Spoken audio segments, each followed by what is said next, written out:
Channel पर आप पहली बार आए हैं तो चैनल को सब्सक्राइब जरूर करें ताकि आने वाली वीडियो की नोटिफिकेशन आपको मिलती रहे। तो चलिए जानते हैं आज की स्टोरी। एक छोटे से गांव में एक पुराने कब्रिस्तान के पास जब रात की अंधेरी छाया फैली होती थी तो गांव के लोग वहां से दूर रहते थे। कब्रिस्तान की पुरानी कब्रें और गुफाएं अपनी अलग अलग कहानियां कह रही होती थीं। यह कहानी एक रात की है जब एक शहर से आया हुआ युवक रवि अपने दोस्त के साथ गांव की ओर यात्रा कर रहा था। उनका उद्देश्य था कब्रिस्तान की अनोखी कहानियों को जांचना। जब वह कब्रिस्तान पहुंचते हैं तो उन्हें वहां का माहौल अनजान लगता है, पर रवि का दोस्त राजेश उदास और डर गया होता है। राजेश कहता है, रवि, ये जगह सच में भूतियां लग रही है, मैं यहां नहीं रह सकता। पर रवि हिम्मत से भरा हुआ कहता है, कुछ नहीं होगा राजेश, चलो हम यहां से इंफॉर्मेशन लेते हैं।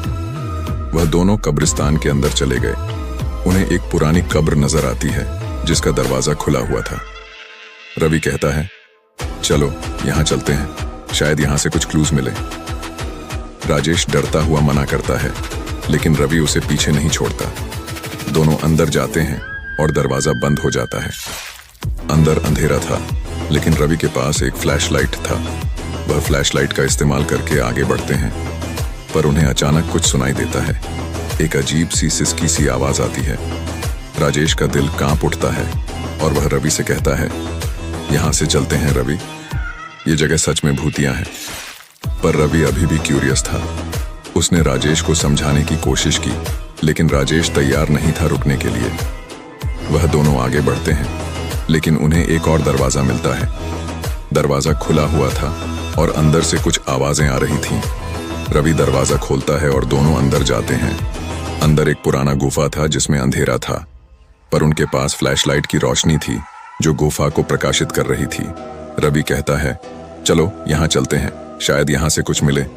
पर राजेश कहता है, नहीं, अब हमें यहां से निकलना चाहिए, यह जगह सच में भूतियां है। उसने राजेश को अकेले छोड़ दिया और अकेले आगे चला गया। वह दरवाजा खोलता है और अंदर जाता है। अंदर एक पुरानी किताब थी जिसमें लिखा था, जो यहां आया वह कभी नहीं वापस गया।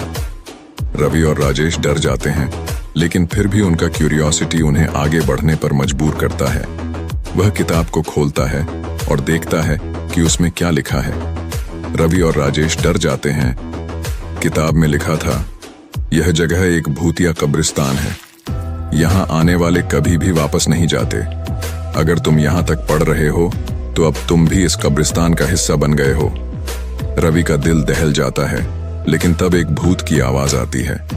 रवि घबराता है, लेकिन वह बाहर नहीं निकलता, बल्कि वह एक और कमरे में पहुंच जाता है। कमरे में एक और गुफा होता है जिसमें एक भूतनी बैठी होती है। रवि की आंखों में डर की लहर दौड़ती है, लेकिन फिर भी वह आगे बढ़ता है। भूतनी कहती है, तुम यहां क्या कर रहे हो? तुम भी इस कब्रिस्तान का हिस्सा बन गए हो।